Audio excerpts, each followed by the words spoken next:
Hi friends, ಎಲ್ರಿಗೂ ನಮಸ್ಕಾರ. Welcome back to my channel.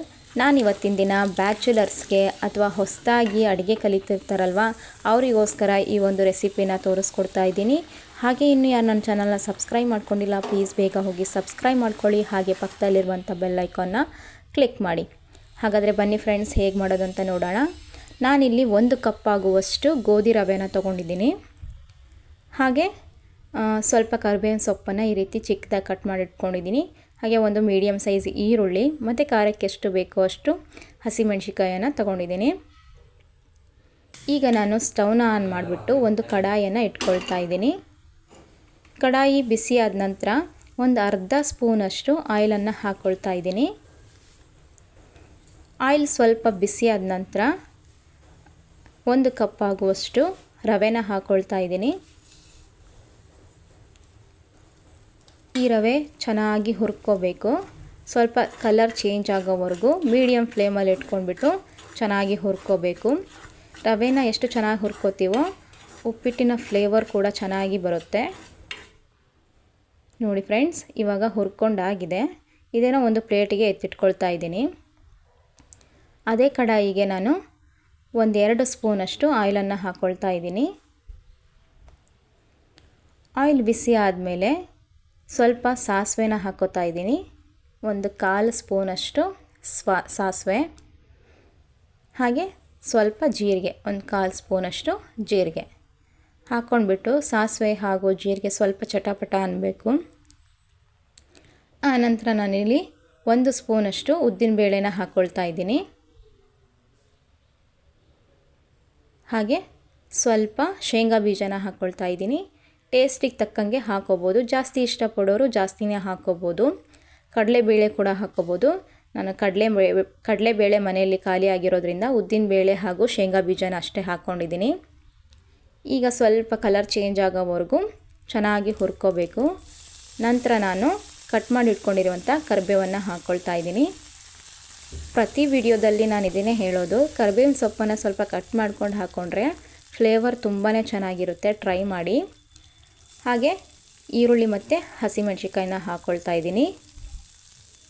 ಹಾಕ್ಕೊಂಡ್ಬಿಟ್ಟು ಈರುಳ್ಳಿ ಸ್ವಲ್ಪ ಸಾಫ್ಟ್ ಆಗೋವರೆಗೂ ಚೆನ್ನಾಗಿ ಹುರ್ಕೋಬೇಕು.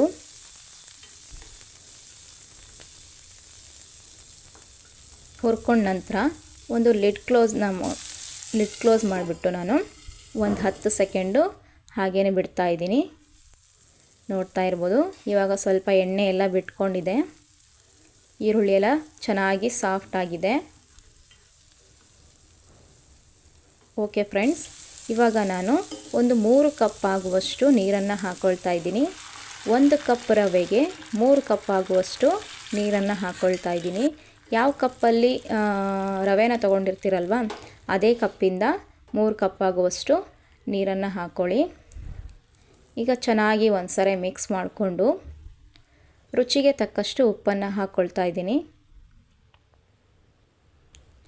ಹಾಕ್ಕೊಂಡು ಮತ್ತೊಂದು ಸರಿ ಚೆನ್ನಾಗಿ ಮಿಕ್ಸ್ ಮಾಡ್ಕೊಳ್ಳಿ.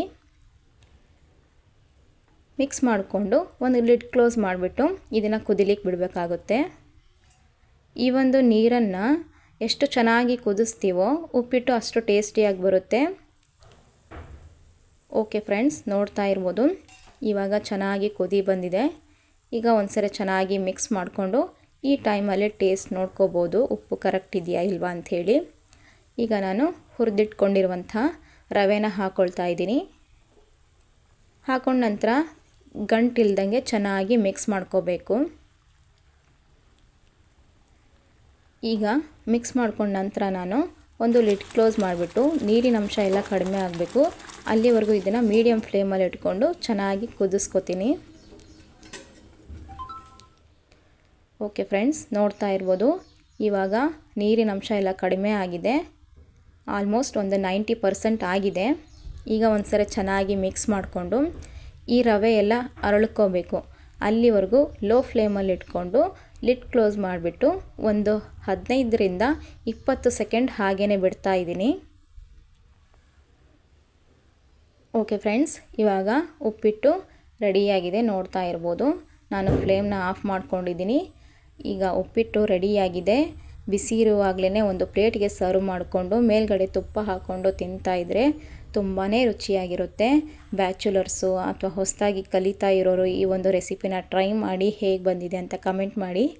ಹಾಗೆ ನನ್ನ ರೆಸಿಪೀಸು ವೀಡಿಯೋಸ್ ನಿಮಗೆ ಇಷ್ಟ ಆಗಿದ್ದರೆ ಲೈಕ್ ಮಾಡಿ, ಶೇರ್ ಮಾಡಿ, ಕಮೆಂಟ್ ಮಾಡಿ, ಹಾಗೆ ಸಬ್ಸ್ಕ್ರೈಬ್ ಮಾಡಿಕೊಂಡು ಸಪೋರ್ಟ್ ಮಾಡಿ ಅಂತ ಕೇಳ್ಕೊತೀನಿ.